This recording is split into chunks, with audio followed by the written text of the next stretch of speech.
The modern world is bad. It is inhumane, unfair, and unjust. This is the world of money. It is not for the people. It is for those who produce money, for bankers and financiers. And ordinary people just serve them as attendants. They sweep their palaces. What lies behind the social welfare? Labor. But why does the banker live in 100 and 1,000 times better than worker, than peasant? Why does wildcatter live better? All of them. Do they work harder? It's nonsense. It's ridiculous to say. They do not even produce anything. No material values. But why? Don't you know? Moreover, perhaps you wonder with all sincerity now, reading all of this. Well, banker and worker, simple hard worker like me or my neighbor Johnny? It cannot be compared. Banker is a bank, money, relations, and contacts. But who are we together with Johnny? Nobody. Naturally, the banker lives better than we do. But there is nothing natural here. The point is that everyone got used to this state of affairs, and they took it for granted. As a matter of course, a banker has to live better, and it cannot be otherwise. But it may be otherwise. So why? Why does a banker work less, but live better? Better than worker or miner? However, intuitively, you've got the answer by yourselves. Because the banker is a bank. Money. Exactly, money. This is the whole point, the cornerstone. And about them, about the money, we should talk more in details. So, what is money? Have you ever thought about it? The calculation tool, the measure of labor? As we are told from childhood, almost from the cradle, we have to work, work, and work. The money won't fall down from the sky. They should be honestly and hardly earned, etc., etc., etc. Sounds familiar, doesn't it? Familiar ad nauseum. Say it, by the way, to Abramovich, who honestly and hardly earned all his billions. Just for fun, say how to earn money honestly. You will laugh to death. Yes, we have to work, but what should we expect in the end? A small pension and half-starved old age? Poverty. You have spent all your life working on some oligarch. You have been taken away all your power, energy, and health. You've been squeezed like a lemon. And after that, you've just been thrown into the dustbin as the fulfilled material. Is this necessary? But this is the reality, horrific reality of modern society. This is what we should all expect in the end, almost certain. Everything ends up this way for the vast majority of people in today's world, as it ended up for their mothers, fathers, grandmothers, and grandfathers, as it will end up in the present state of affairs for their children and grandchildren, great-grandchildren, then in turn for their children and grandchildren, and so on. The way of the world. Why?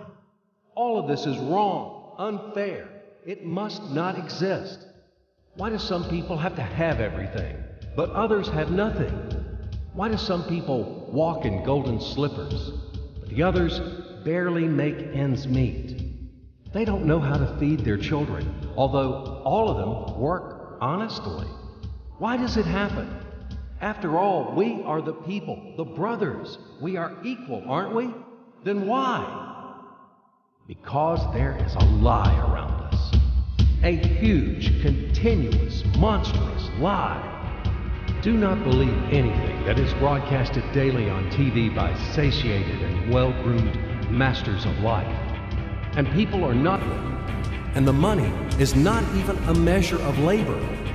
All of this is an insolent and shameless lie. Lie, lie, lie, and lie once again. It is the news which is hung on your ears. Why do they do this? Just to make it easier to manage people. So you are oligarch now, or even an ordinary worthless deputy. Are you equal with others? In what? You live in a different way, eat in a different way, and rest in a different way. In one day, he spends more than you spend in a year. His wife doesn't even get out of Kosovo. And yours? He is treated in the best Swiss clinics. And what about you? his children and yours. Had you compared? Well, where is your equality? Perhaps you are equal in rights, aren't you? Oh, I forgot about the rights. As it is written in our Constitution, isn't it? By the way, there are a lot of things written on the fence, too. Nice and intelligent things. Read in your spare time. You will be inspired by these things. And what kind of equal rights do we have with the oligarch or the banker? I'm just curious. Right to work? Well, we have such a right in our country. Nobody argues. Work hard for the benefit of... You work hard at the factory, and he, soon quickly, as they say, to each his own. The right to elect and to be elected. Well, you can elect, of course. You're welcome. Just vote. No matter how people vote, most important, how these votes are counted. And what about to be elected? Are you going to be elected somewhere? Do you have the money for that? Gold reserve for the election campaign? No? So breathe smoothly and relax. Come back to your factory. Continue to work hard. And do not rock the boat. The feast of life is not for you. It is for those who are more equal than you. What else is there? However, it is not the essence. There is no sense for further continuation. I hope everything is already clear. What kind of equal rights you both have, and who are more equal. It is all about universal equality and fraternity. It is figured out, I think. Now we move on to the money. We won't talk about the measure of labor. These are fairy tales for idiots. Money is not any measure of labor. Otherwise, you would live like a lord, or maybe you don't work too much. I don't know. But what is money? Shackles, fetters, chains, durable and unbreakable chains holding the slaves in subjection more reliably than any steel. What are slaves in the 21st century? Do you ask me? What slaves? You and me, all around. You, me, him, her, all of us. We are all slaves, slaves of money. More precisely, we are slaves of those who print the money. We are slaves of our masters. Nothing has been changed at all during these centuries on earth. We live so far in the slave system. Only outwardly, everything has become more decent, more delicate, and more sophisticated. Our shackles are no longer heavy, rusty, and steel. They are invisible and weightless now. They don't seem to exist. You can go wherever you want. You can do whatever you want. You are free. But in fact, the shackles still exist. And damn, you are not free. Freedom is an illusion. Money, that's the point. Well, where can you go without money? It is not the Stone Age today. You cannot live in a cave. You cannot dress yourself in animal skins. And you cannot hunt for mammoth. And where are they, these damn mammoths? You need a house, clothes, food. And this is all about money, money, money. And once again, money. After all, everything around is just for the money. You cannot make a single step without them. But where do you find the money? That's right, you have to earn them. Do you hear? Clatter of chains, whistling of the whip, and shouting of overseers. Have you ever thought that it is immoral to sell yourself? That it is a kind of prostitution to sell your own strengths, brain, time? What is the difference from selling of your own body? Yes, but will you object that people have to work? If everybody would stop doing their jobs, what's going to happen then? We will resettle to the caves again, and we will get dressed in animal skins, won't we? That's right. Everything is right. It is very reasonable, logical, and easy to understand. As ABC, even I understood. That's what I'm talking about. Nothing has been changed at all during all these centuries on Earth. And these convincing arguments could be heard for sure in slave society, when the slaveholders had been trying to make understand their obstinate, blunt slaves who didn't want to work for them that it is necessary to work hard. Stupid slaves! And later, quite recently, in historical times, the landlords told their serfs, after all, if you stop to work, to plow, to sow, and reap, what's going to happen then? Our society will collapse, and we will die of hunger. We will run wild. Yes, it is necessary to work, to create something useful for the society. Otherwise, society will degrade and die. But firstly, we have to work voluntarily, not for a bowl of soup, and not only in order to survive. We have to do what we like to do. And secondly, if something, once it is necessary to work, it is necessary for everyone. All people are equal, aren't they?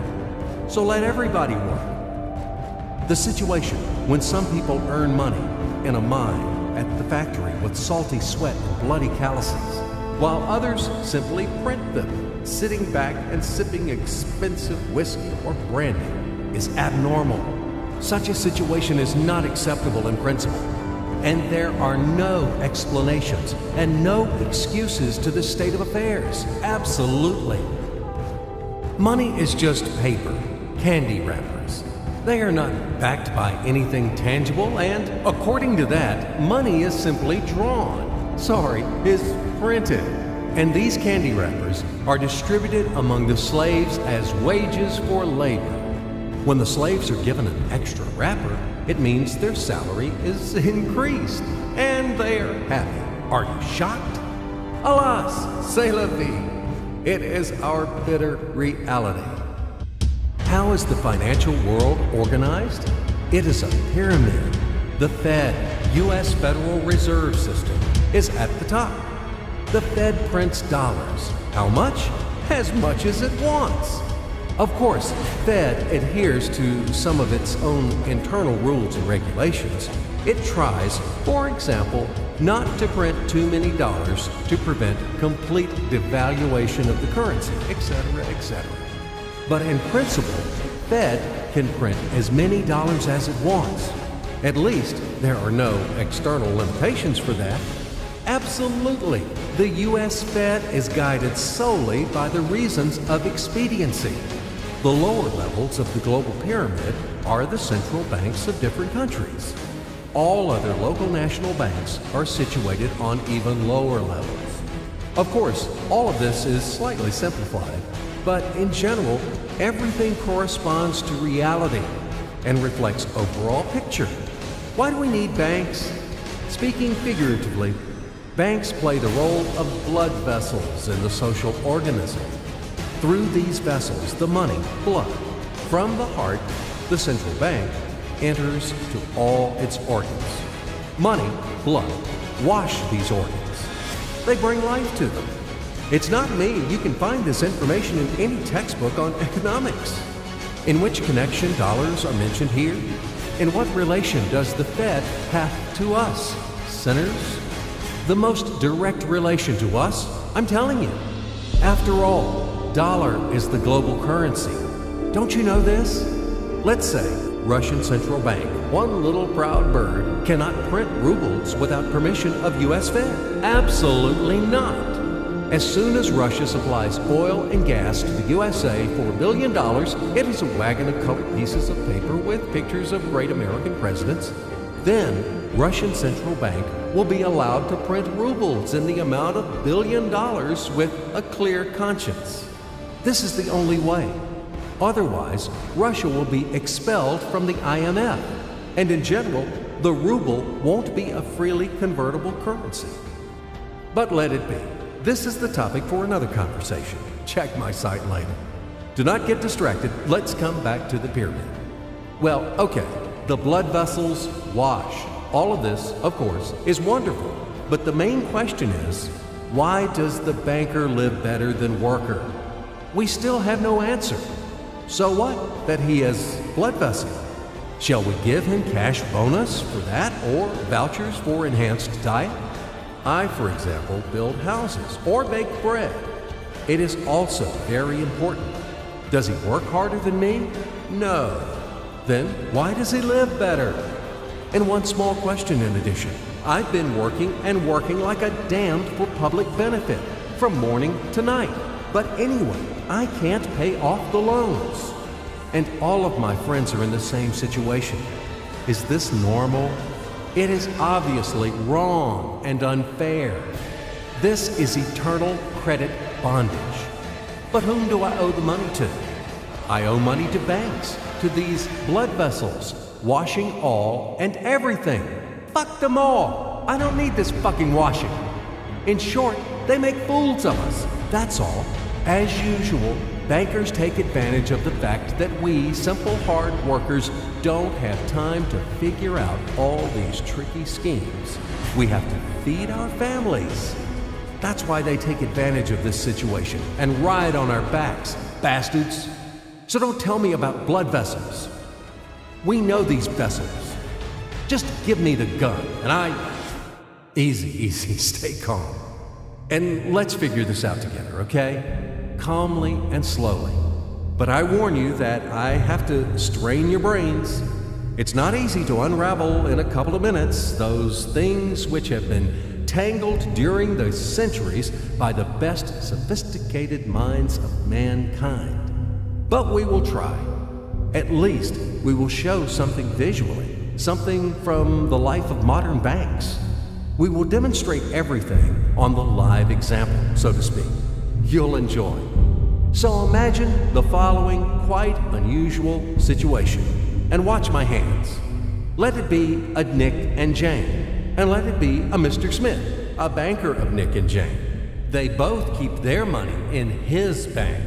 That's why we use the title Mr. Smith with respect. Nick really wants to buy, well, let's say Jane's bicycle, but he has no money. More precisely, he has money, but not enough, only $10, while Jane wants $100 for her precious bicycle. That's a problem. What should Nick do? Well, this bicycle is so desirable. He gives Jane his $10 as a deposit and asks plaintively not to sell the bike to anyone. He says that he will bring the rest of the money soon. At the same time, he runs to his bank, to the respected Mr. Smith, to get a loan for the missing $90. As ill luck, Mr. Smith has no money at this moment, but he knows perfectly about $10, which Nick gave to Jane. And where will Jane bring his money to? That's right. She will put these $10 in her lovely bank to the same Mr. Smith. Therefore, Mr. Smith asks Nick to come back tomorrow in the hope that tomorrow he will get these $10. And everything happens this way. The next day, Jane brings $10 to the bank. The bank provides Nick these $10 on credit. Nick immediately gives them to Jane. She again puts them in a bank. The bank again provides Nick these $10 on credit, etc. As long as Nick the fool will gather enough money for the bicycle. Don't you get confused yet? Be patient, I told you. These demons have been trying to confuse you during 1,000 years. These damn economists and financiers. But anyway, we will figure everything out. So what do we have in the end? Nick finally got the bike from Jane. Wow! But at the same time, Nick owes $90 to the bank, Mr. Smith. And the bank, in its turn, owes $100 to Jane. In other words, those $10, which existed initially, have magically turned into $200, $190 of debts plus real $10. But these $10 would also turn into $1,000, even in $1 million or $1 billion, if Nick would make a more expensive purchase. In this case, our $10 would make the increasing number of its cycles, circuits from hands to hands. That's it. So, what happens in today's world? SOS! It appears that banks also make money out of thin air and multiply them. Not only Fed can produce money, but banks either. In short, everybody can do this, except you and me. We are not in the business at this celebration of life. I would like to print or draw some money as well. In fact, these banks multiply money without any control. And we're still wondering why the banker lives better. What are naive fools are we? Now it is clear why. The one who produces the money, of course, lives better. But this is not enough. From this moment, poor Nick will never be able to repay his debts owed to the bank, no matter how hard he would work. Silly Nick doesn't know it yet, that he's in slavery to the bank, in credit bondage forever, because those $90 which he owes to Mr. Smith do not exist in nature at all. Sly Mr. Smith made his money out of nothing. He created them out of thin air, just one click. And $10 turned into $200. Yes, but you can object reasonably that the bank itself owes $100 to Jane, and it turns out that bank is in credit bondage to Jane, and it won't be able to repay its debts owed to Jane either. So where's the bank's profit? What's the trick? Ha! You ask what the trick is. The trick is in the fact that bank has a lot of such Janes, thousands and millions, and they will never come for their money all at once. If one Jane comes, the bank will return her the money of 10 other depositors. That's it. It means that the bank's debt is dangerous and not burdensome. In fact, bank's debt is virtual. It exists only on the paper or in the computer program. It will never be repaid in reality, only in case a panic hit happens, when frightened depositors suddenly will come for their money all at once. Or maybe, do you know any other reason why banks go bankrupt from time to time? Here's why. Because there are not enough money for all depositors. There is 90% of thin air in the bank vaults. Just a lilac fog. Thus, bank is okay. It blooms and smells. We don't need to worry about it. But our Nick has serious problems now. He has to repay all the debts owed to the bank, completely, with interest and penalties. You know this. He will be forced to take a new credit in order to repay the old one. Then again, the new loan, and again, endlessly, until his death. There is no way out of this credit running knot. It does not exist in principle. That's it, trap slam. Now Nick is perpetual debtor of bank. He is a slave. From now on, he will work for bank until he dies. But he still won't repay his debts.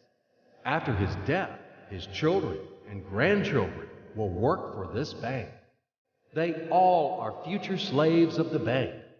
More precisely, they are slaves of this monstrous and cannibalistic global financial system, which spawned this ruthless and inhumane mechanism which must be destroyed finally.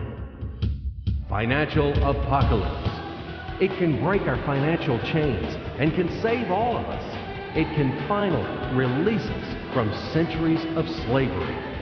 All the old will be burned completely in purifying flame of apocalypse, and the new will be established.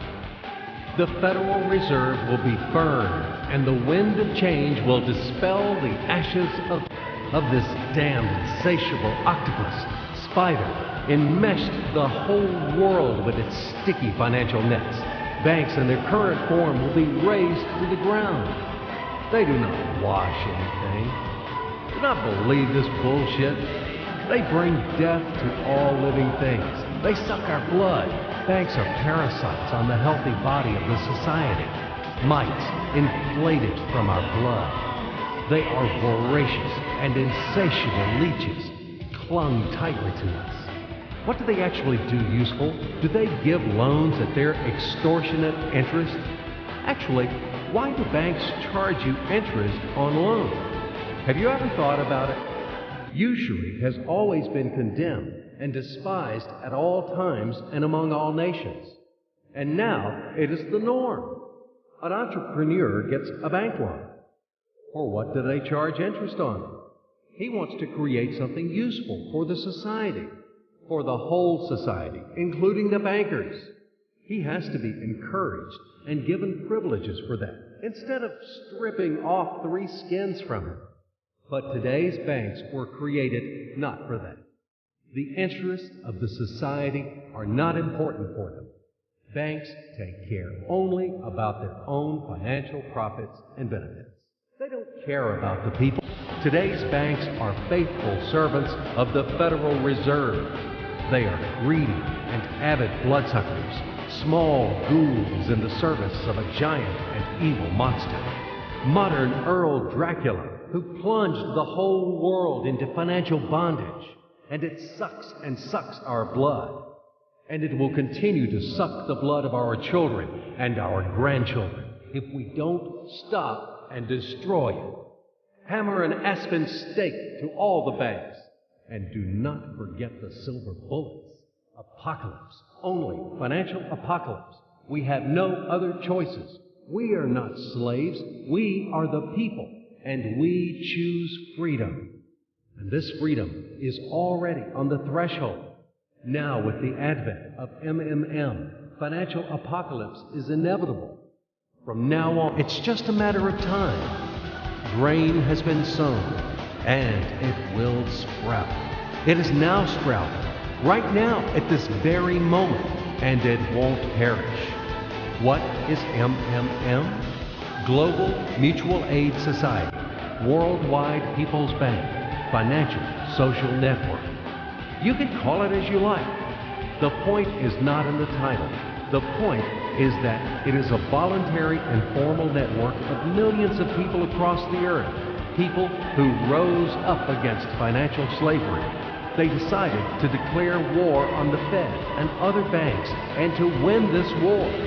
In order to achieve this goal, they combined their money together. And it doesn't matter that separately their savings are not big. But there are a lot of people in MMM. And together, it is a tremendous force, invincible force. And this force is growing with each passing day. Indeed, due to what do the banks exist? Due to the oligarchs and the billionaires? No, they exist due to the same ordinary people who keep their meager savings in banks. MMM really knocks the bottom out of banks, opening people's eyes. Why do people keep their money in banks? Because there is no alternative. Banks are monopolies. Where should people bring their money? Like Jane, to Mr. Smith only? Not in this bank, so in another one? Not to Mr. Smith, so to another banker? His name will be Mr. Johnson. But anyway, it's the same shit. All of them are tarred with the same brush. All of them are native kids of kind and solicitous mother spider named Fed. They are little spiders. And now we have finally an alternative. MMM. It's yours. People help each other here. Today you have helped. Tomorrow you will be helped back. That's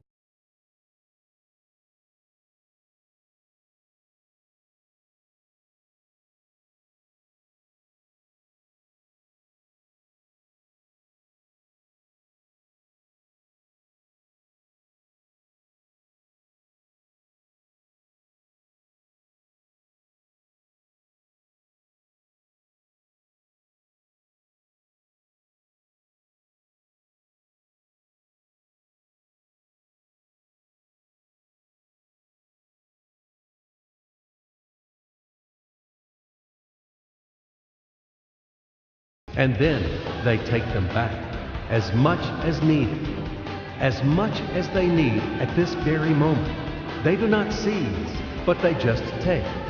In fact, a human being doesn't need a lot of money. It is only important the awareness